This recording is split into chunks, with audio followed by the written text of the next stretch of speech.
welcome back to Comic Frontline. Jay here, continuing Comic Frontline's coverage of every Convergence title. Today I'm reviewing Convergence Wonder Woman #1.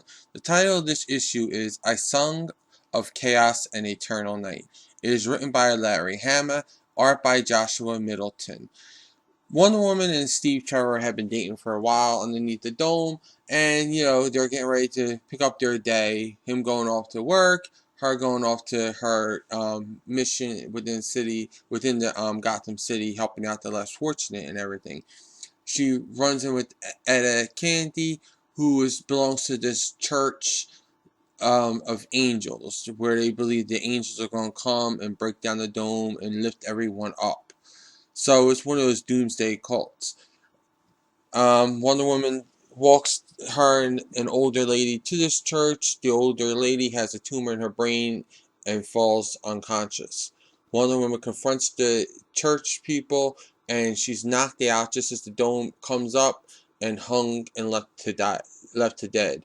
Meanwhile, the religious cult continues on, and they see wings and they think there's angels.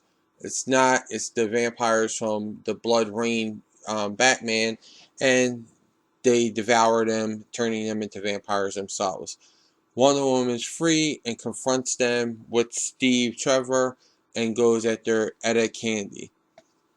Now, the story I really liked, because something that none of these issues have really ever discussed so far is the human element, the everyday people element. I think we got what the heroes have been through, but when something big and catastrophic like this happens, there's always those doomsday cults that pop up, oh, the Lord's going to save you and all those, false prophets.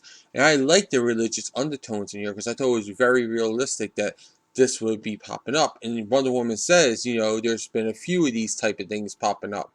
So I really like that they played on that, because I don't think anyone's ever touched on how it affected the everyday person. It's always how it affects the heroes' lives and the people around the heroes that are connected, not the everyday people. So I really like that.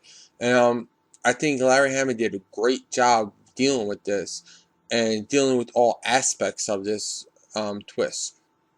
I'm giving this story 4.5 stars.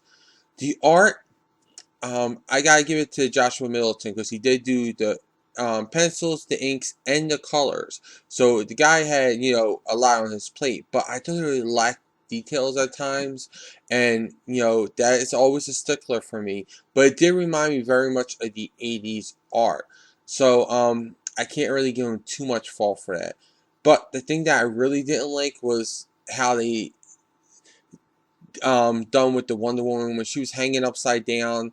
Like, her clothes are suddenly ripped then, and when she breaks free, she has to break through her clothes, so she's like half naked by the time she gets changed into her outfit. I thought that was a very gratuitous scene. It didn't have to be there. It was just something to be thrown in there for eye candy, and I didn't like it.